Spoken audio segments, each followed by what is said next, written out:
Happy Thanksgiving, everyone. Today I'm answering a question about is knowing the names of the notes worth it? Does it actually really help?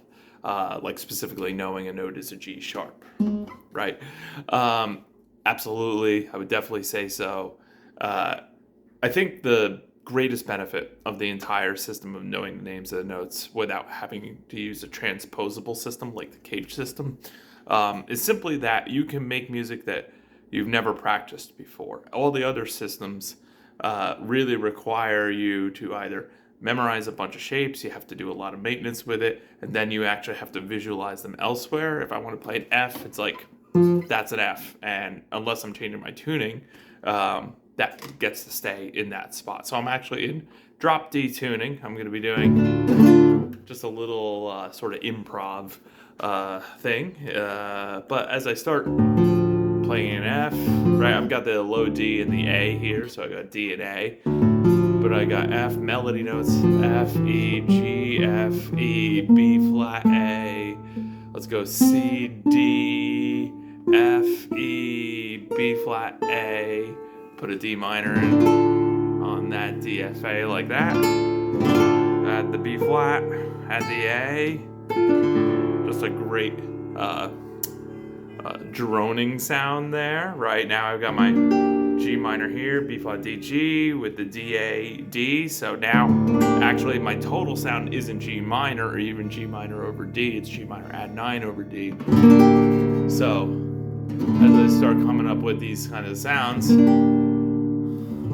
my A, there's my B flat, stack the F on there. You notice what I'm doing is one, not even looking at the fingerboard. That's a really cool thing, right? But the other thing is that I'm not having to use a dedicated finger for a dedicated note, and that is where memorizing scale shapes is the most limiting way that you can train a musical instrument, because then you always have to use that one finger on that one note, right? So let's go to B flat, F, E.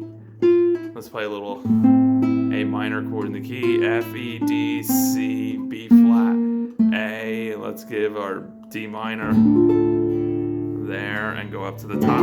D minor, E, F, E, D, C, B flat, A. Let's do a harmonic. G, D, G, D, A. Let's do a high D. Like that. And as I keep making my music. F, A, C, that's with the D note. D minor at 9. Resolve it down to D.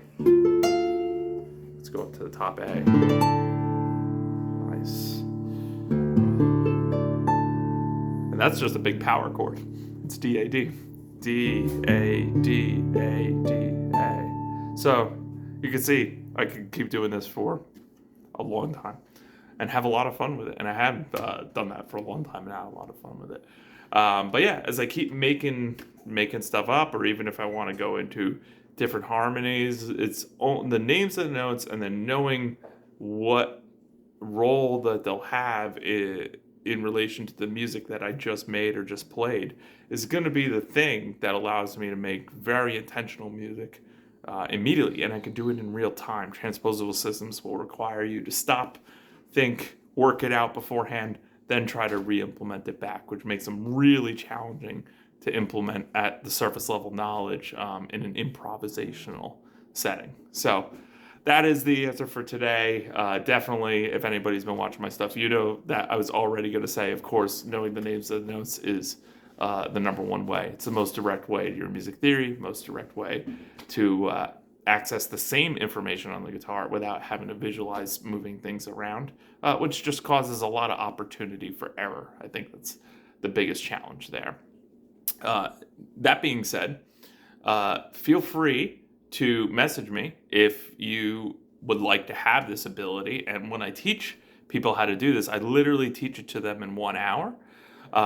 It's not an easy kind of thing. It's a full commitment kind of thing that you make into it. So I always want to be very transparent about that. But once you understand, or once you accept that if you fully commit to thinking about the names of the notes on the guitar, as your primary way of getting around it, you will have access to the entire neck automatically, because there's no part of the neck that is mysterious or mystified or unknown or needs to be unlocked. It's just a very simple system. I often tell my students that each string on the piano, or each string on the guitar, is its own piano keyboard.